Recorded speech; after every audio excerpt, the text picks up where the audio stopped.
व्यक्तिगत जीवन में लोग आपको पसंद करें यह जरूरी है, तभी आपके परिवार के सदस्य, मित्र तथा सहकर्मी आप पर विश्वास करेंगे।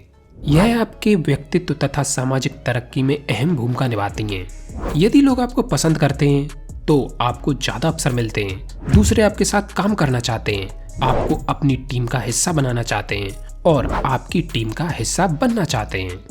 कहने का सार यह है कि जीवन में चाहे आप जीत रहे हों या हार रहे हों, आपको अपनी छवि, अपनी गरिमा और अपने चरित्र को बनाए रखना होगा, क्योंकि इन्हें खोने में चंद मिनट लगते हैं और पाने में उम्र गुजर जाती है।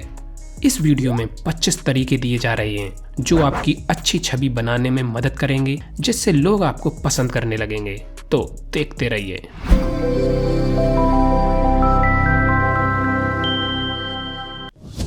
नंबर 1, कमजोरियां नहीं, खूबियां गिनाइए। अपनी वास्तविक कमजोरियों की चर्चा दूसरों के सामने ना करें। इन कमजोरियों का फायदा उठाकर दूसरे दुष्प्रचार करेंगे और आपके ऊपर हावी हो जाएंगे। कमजोरियों का रोना रोने से किसी को कोई फायदा नहीं होता। बुद्धिमानी यह होगी कि आप हिम्मत हारने की बजाय उन पर व्यक्तिगत रूप से कार्य करें और विजय पाएं। ईश्वर ने सबको कमियों और खूबियों के साथ संसार में भेजा है। अपनी खूबियों को पहचान कर उनका इस्तेमाल कीजिए। नंबर 2, भड़ास मत निकालिए। यदि आपको कोई बात बुरी लग रही हो लेकिन आपको मालूम है कि आपके कहने से कुछ नहीं बदलेगा, तो सिर्फ भड़ास निकालने के लिए अपनी बात ना कहें। चुप रहना बुद्धिमानी होगी। बार बार विरोधी स्वर में बोलने वाले व्यक्ति तथा लगातार आपत्ति दर्ज करने वाले व्यक्ति की टीम वर्क काबिलियत कम होती चली जाती है तथा दूसरे आपके साथ काम नहीं करना चाहते। भड़ास निकालने वाला व्यक्ति हारा हुआ और कमजोर प्रतीत होता है। ऐसे लोगों का दूसरे अपने मतलब के लिए गलत उपयोग कर लेते हैं। नंबर 3, प्रशंसा सबके सामने, निंदा अकेले में। निंदा प्रेम की सबसे बड़ी कैंची है। प्रशंसा सुनने की ललक तो हर व्यक्ति में होती है, लेकिन निंदा सुनने का साहस बहुत कम लोगों में होता है। अच्छी मनसा से सुधार हेतु भी किसी की निंदा की जाए तो भी ज्यादातर लोग उसे एक व्यक्तिगत आघात के रूप में ले लेते हैं। इसलिए अत्यधिक आवश्यकता होने पर ही किसी की निंदा करें, और वो भी बेहद संतुलित शब्दों में। नंबर 4, मुंह खोलें तो अच्छा बोलें। आप दूसरों को हमेशा प्रोत्साहित करें। कर सकते हो, आपके अंदर क्षमता है, शानदार, गुड आइडिया जैसे शब्द आप लगातार और नियमित रूप से प्रयोग करें। मुंह खोलें तो अच्छा बोलें का नियम याद रखें, क्योंकि कहे गए शब्द लौटकर वापस नहीं आते। किसी ने कहा भी है, बाड़ी संभाल कर बोलिए, ना है हाथ न पाँव, एक शब्द करे औषधि, एक शब्द करे घाव। नंबर 5, जिंदगी को खुली किताब मत बनाइए। कुछ लोग भावनात्मक रूप से बेहद कमजोर होते हैं, जरा जरा सी बात पर हिम्मत हार जाते हैं और जिंदगी के प्रति नकारात्मक हो जाते हैं। इनसे कोई अनजान व्यक्ति भी थोड़ी देर अपनेपन से बातें कर ले तो ऐसे लोग अपना सारा भूत, भविष्य और वर्तमान खोल कर रख देते हैं। उनकी अक्सर दूसरे लोग हंसी उड़ाते हैं और उनका जीवन एक खुली किताब की तरह चर्चा का विषय बन जाता है। यह खासकर महिला वर्ग की आदत होती है। इसलिए अपनी भावनात्मक छवि पर ध्यान दीजिए और रोने के लिए दूसरों के कंधे दौड़ने की गलती ना करें। नंबर 6, उत्साह और जुनून का मीटर। कुछ लोगों को देखते ही ऐसा लगता है जैसे उनके जीने की कोई वजह ही नहीं हो। वो खुद में नाराज रहते हैं और दूसरे भी उन्हें दुनिया पर बोझ समझते हैं। उमंगित और प्रसन्नचित्त नजर आइए, क्योंकि दुनिया में कोई भी सुस्त और निरुत्साहित व्यक्ति का साथी नहीं बनना चाहता। नंबर 7, व्यस्त रहिए। समय की पाबंदी का पालन कीजिए। दूसरों को लगना चाहिए कि आप बातों के खरे हैं। इससे दूसरों की नज़र में आपकी गरिमा बढ़ती है। इससे यह संदेश जाता है कि आप मूल्य और अनुशासन वाले व्यक्ति हैं। इससे आपको लक्ष्यों को पाने में मदद मिलेगी। यदि दूसरों को यह लगा कि आपके समय की कोई कीमत नहीं है, तो अगले ही क्षण से वे आपका दुरुपयोग शुरू कर देंगे। नंबर 8, समस्या या समाधान। समस्या नहीं, समाधान का हिस्सा बनिए। कुछ लोग हर ओर मुश्किलें देखते हैं और शिकायतें करते रहते हैं। ऐसे लोगों को परिवार और समाज में कोई पसंद नहीं करता। इसके विपरीत जो लोग ठंडे दिमाग से हल ढूंढने का प्रयास करते हैं, उनकी हर ओर प्रशंसा होती है तथा उन्हें जिम्मेदार समझा जाता है। नंबर 9, होमवर्क कीजिए। विद्वान की छवि बनाइए। यदि आप किसी विषय पर दूसरों से बात कर रहे हैं तो विषय का पहले ही अध्ययन कर लीजिए और होमवर्क करके जाइए। जब आप दूसरों के सामने अलग अलग मौकों पर विभिन्न विषयों पर विचार व्यक्त करेंगे तो अन्य लोगों के मन में आपकी अच्छी छवि बनेगी। नंबर 10, मौन भी बुद्धिमानी है। यदि विषय की आपको जानकारी ना हो तो कभी भी गलत बात कहकर अपना गलत ज्ञान सिद्ध ना करें और ना ही सबके सामने अपनी अज्ञानता स्वीकार करें। ऐसे समय में बुद्धिमत्तापूर्ण मौन रहना सर्वश्रेष्ठ है। ज़्यादा बोलना हानिकारक होता है क्योंकि उससे आपके सारे रहस्य दूसरों के सामने खुल जाते हैं और लोग गलत फायदा उठा सकते हैं। नंबर 11, मौका मिलते ही योग्यता सिद्ध कीजिए। स्वयं की योग्यताएं सिद्ध करने का मौका न गंवाएं। पहल कीजिए। अच्छा गाते हो तो मौका मिलते ही गा दीजिए। हंसा सकते हो तो हंसा दीजिए। खेलने का मौका मिले तो खेल लीजिए। स्टेज पर जाने का मौका मिले तो चले जाइए। यदि आपके भीतर कोई विशेष गुण हो तो दूसरों के बुलाने का इंतजार मत कीजिए। पहल कीजिए और योग्यता दिखा दीजिए। धीरे धीरे आप पाएंगे कि दूसरे आपको अवसर देने लगे हैं, आपको ज़्यादा योग्य समझने लगे हैं और आपसे जुड़ना चाहते हैं। नंबर 12, पहल करके संबंध बनाइए। शक्तिशाली, समृद्ध, विद्वान तथा कर्मठ लोगों से पहल करके संबंध बनाइए।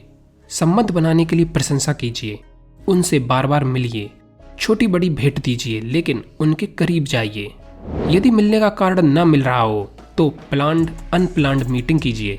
जैसे जैसे आप कर्मठ लोगों के समूह के साथ उठना बैठना करेंगे, आपका सामाजिक स्तर स्वयं ही उठना शुरू हो जाएगा और समाज में आपकी छवि में सुधार होगा। नंबर 13, ज़्यादा ना हानिकारक है। जो भी काम या जिम्मेदारी आपके बस में हो और वह आपकी प्रतिष्ठा में वृद्धि करती हो तो पहल करके हासिल कर लीजिए। हर काम के पूरा होते ही आपकी छवि और बेहतर होती चली जाएगी और आपको ज़्यादा योग्य समझा जाएगा। परंतु यदि कोई काम आपके बस में नहीं है तो अपनी कमजोरी सिद्ध करने की बजाय बात कोशिश पर डाल दीजिए। कहने का मतलब यह है कि अपने मुंह से ज़्यादा ना शब्द मत निकालिए। नंबर 14, काम कीजिए तो पूरे जुनून के साथ। यदि आपने कोई जिम्मेदारी ले ली है या खुद के लिए लक्ष्य तय किया है तो फिर पूरी ताकत झोंक दीजिए। अपना 100% लगा दीजिए। इसका सबसे बड़ा फायदा यह है कि आपकी जीत सुनिश्चित हो जाएगी। सबको यह सकारात्मक संदेश जाएगा कि जो भी काम आपको सौंपा जाता है वह कभी भी अधूरा नहीं छूटता और एक जिम्मेदार व्यक्ति के रूप में आपकी छवि बढ़ती चली जाएगी। नंबर 15, ज़्यादा घोषणाएं मत कीजिए। कुछ लोगों की आदत होती है कि वे बार बार योजनाएं बनाते हैं और दूसरों के सामने घोषणाएं करते रहते हैं। यदि किसी भी कारणवश वे योजनाएं पूरी नहीं हो पाती तो उनकी बातों का महत्व कम होता चला जाता है। कुछ दिन बाद उनकी सच्ची योजनाओं को भी लोग हवा में उड़ा देते हैं। काम पूरा होने तक, विजय तय होने तक और परिणाम सामने आने तक बात पेट में पचा कर रखिए। नंबर 16, चाणक्य के 3 कथन याद रखें। विद्वान चाणक्य ने चाणक्य नीति में लिखा है कि 3 राज कभी भी अपने करीबी लोगों के सामने नहीं खोलना। 1, आर्थिक नुकसान।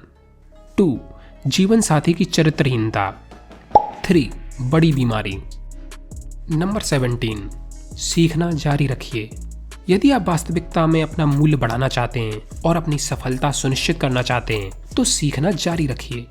अच्छी पुस्तकें पढ़िए, सेमिनारों में हिस्सा लीजिए, बुद्धिजीवी वर्ग की संगत कीजिए और ज्ञान का भंडार बढ़ाइए। नंबर 18, सोच समझकर हिस्सा लीजिए। यदि आप अपना स्तर ऊंचा उठाना चाहते हैं तो आपको इस बात का ध्यान रखना होगा कि आप कैसी जगहों में जा रहे हैं और किन लोगों के बीच उठ बैठ रहे हैं। यदि आप नकारात्मक छवि वाले लोगों के साथ रहेंगे, निम्न स्तर के कार्यक्रमों में शामिल होंगे, संदेहपूर्ण जगहों पर नजर आएंगे तो दुनिया का उच्च वर्ग आपके साथ जुड़ने से कतराएगा और आपकी तरक्की पर ब्रेक लग जाएगा। नंबर 19, ऊपर वाले को मत भूलना। ऊपर वाले को याद रखने से आपके मन को शांति मिलेगी। प्रभु के आशीर्वाद से जीवन सुख से बीतेगा और आप अपने अंदर एक अद्भुत संतुष्टि महसूस करेंगे। ऊपर वाले में गंभीर आस्था रखने वाले लोगों को दूसरे ज्यादा विश्वास योग्य समझते हैं, भला आदमी समझते हैं, ईमानदार समझते हैं। नंबर 20, अलग नजर आने का साहस करना। हर समय विरोधी बात कहने वाले को कोई पसंद नहीं करता, परंतु यदि एक संतुलित व्यक्ति दूसरों की बातों से असहमत होते हुए अपने विचार व्यक्त कर दे तो दूसरों को उस विचार पर ध्यान देना पड़ता है। हमेशा मीठी बातें कहकर पुचकारने वाला व्यक्ति चाटुकार समझा जाता है, इसलिए कभी कभी अलग नजर आने का साहस कीजिए। नंबर 21, प्रथम इम्प्रेशन अच्छा हो। आप क्या पहनते हैं, कितनी साफ सफाई से रहते हैं, आपका हेयर कट कैसा है, आप स्वास्थ्य के प्रति कितने जागरूक हैं, आपके शरीर का आकार प्रकार कैसा है, जैसे अनेक तत्व मिलकर आपकी प्रथम छवि को तय करते हैं। नंबर 22, कभी कभी गलती मान लें। आप दुनिया के हर क्षेत्र में सफल नहीं हो सकते। चूंकि आप भी इंसान हैं, इसलिए गलतियां होना और पराजय मिलना स्वाभाविक है। कभी कभी गलती स्वीकार करना भी आपकी छवि में वृद्धि करती है। नंबर 23, अच्छा होने में कुछ भी बुरा नहीं। बिना बात निंदा, दूसरों को नीचा दिखाना, हतोत्साहित करना, बड़े और झूठे वादे करना, कथनी और करनी में सामंजस्य न होना, बहाने बनाना, धोखा देना, यह सारी आदतें इंसान की छवि खराब करती हैं। गहराई से सोचा जाए तो बुरा बनने की कोई आवश्यकता नहीं है। दूसरों को मिटाकर बड़ा बनने की सोच रखने से बेहतर है कि खुद इतने बड़े हो जाएं कि दूसरे छोटे हो जाएं। अच्छा बोलें, सकारात्मक रहें, व्यर्थ गॉसिप में ना पड़ें, जो बोलें सो करें, जिंदगी के प्रति उत्साह हो, अपना काम ईमानदारी से करें, दूसरों को सम्मान दें। आखिर अच्छी छवि के लिए इससे ज्यादा और क्या चाहिए। नंबर 24, अच्छी छवि बनाने की शुरुआत घर से करें। आपके परिवारजन और मित्र आपको चाहते हैं तो वे हमेशा आपके पक्ष में बोलेंगे, परंतु यदि वे आपको नहीं चाहते तो आपके विरोध में बोली गई उनकी एक लाइन सैकड़ों विरोधियों से भी ज्यादा मारक होंगी। यदि आपका परिवार आपसे संतुष्ट नहीं है तो शीघ्र ही आप जीवन के दूसरे मोर्चों पर हार जाएंगे, क्योंकि आपका पारिवारिक तनाव आपकी कार्य क्षमता को प्रभावित कर देगा। इसलिए अच्छी छवि बनाने की शुरुआत घर से कीजिए। नंबर 25, आपकी नज़रों में खुद की छवि। यदि आप खुद के प्रति सम्मान महसूस नहीं करते, खुद से प्यार नहीं करते, खुद की योग्यताओं को कम करके आंकते हैं, खुद की क्षमताओं पर संदेह करते हैं, तो दूसरों से खुद के लिए इन चीज़ों की उपेक्षा करना मूर्खता है। इंसान का सबसे बड़ा आईना वह खुद होता है। जो खुद उठना नहीं चाहते, दीनहीन बने रहना चाहते हैं, उनकी कोई दूसरा मदद नहीं कर सकता। जिंदगी में जीतना हो तो खुद की नज़रों में अपनी छवि बढ़ाइए, ताकि आपकी बातों में आपका आत्मविश्वास झलक सके। Finally, thanks for watching. Do I gotta have it? I ain't even playing, got a really bad habit. If it moves, gotta grab it. Fuse like a magnet, lose, won't have it till I'm doomed in a casket.